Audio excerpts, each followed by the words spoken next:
Welcome back to my YouTube channel. We are once again in the QuickBooks sample company. Today we are going to talk about job costing. I've been seeing lots of questions about job costing and a profit and loss statement for each customer, and is it possible to keep track of expenses by customer?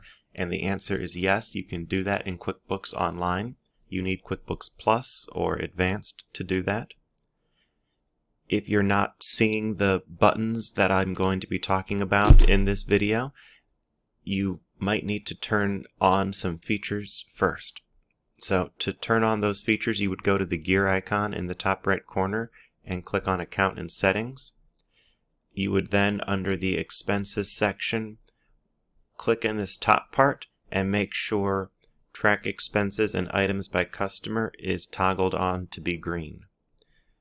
Once you do that, refresh your screen and you should then see the customer field box that I'll be talking about in this video. So I've already put in some examples. So we'll take a look at our profit and loss report. Now there's a couple of different ways to obtain this report. I like to just start with a basic profit and loss statement. You can also start with this default profit and loss by customer. If you click on this one, it shows you a column for every customer, so it needs to be customized anyways, so I tend not to start with this one. I tend to start just with a profit and loss report. I will then come to Customize, click on Filter, click on Customer, and then from this drop-down box, select which customer I want to review the expenses for. I'll then click Run Report. I will change the date range to all dates so I capture any expense regardless of when it was entered. And here we are. We have an invoice for this particular job and we have expenses.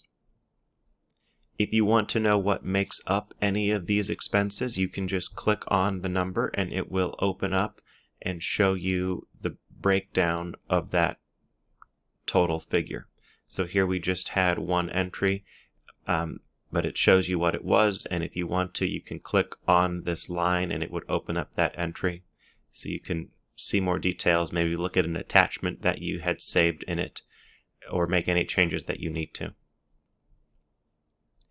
If you want to see all of that detail on one page, you can run the profit and loss detail report. It's right here under Business Overview. If you don't see it, you can just type in this search box a word that you remember from the title of the report and then look for it, and it'll be right here. So profit and loss detail. I will again customize the report, filter customer, and select the customer that I want. I will again select all dates, and here again is the report. Same information, but now showing more detail about the expenses, the name of the vendor, if it was entered in. And as you can see, we have a bill, a check, an expense, a journal entry, so all different types of expense transactions can be coded to a job. And the way this was done was simply the customer field was filled in. So when we went to settings at the beginning of the video and turned on that toggle option, it made this box appear. So now I can select a customer from this drop-down box. Any customer that I want, I can pick, and it will show up then on the report for that customer. Same thing with a check and an expense entry. There's going to be that same drop-down box that you can pick from to indicate which customer the expense is for. And if this expense happened to be a bit more expensive, but for two different customers, you could indicate that as well. All on one check or all on one bill transaction. You can split it as many times as you need to. I made one additional example for us to look at. In case you have a customer with multiple projects, or maybe a real estate agent or a property manager with different properties, different addresses that you need to keep track of, or if you're a service business and just need to keep track of different projects, you can set it up to do job costing for you as well, keeping track of all those different customers.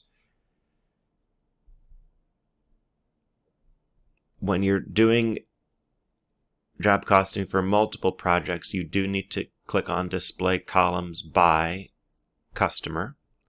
I'll again pick all dates, run report, and now I have the total for the customer over here on the end, but I also have for address number 1, for address number 2, my separate expenses, so we can see the profitability on this first address, first project was $800, and on address number 2 it was $221, so we can keep track separately. And I will show you how to add a new address if you need to. Under Customer, you see that we have address 123 indented under Customer B. To add a new one, we would just click on New Customer. We would call the job whatever we want to, and then click this box for Is a Sub-Customer, and we would pick that it's a sub-customer of our Customer B, and that will add it into that list. If we go back to the main customer page, we now have 4 addresses under Customer B. So job costing is possible in QuickBooks Online. It's possible to keep track of costs per customer and costs per project per customer. There's lots of different reports that you can get. If you need help obtaining those or customizing any other reports, don't hesitate to reach out. Thanks for watching.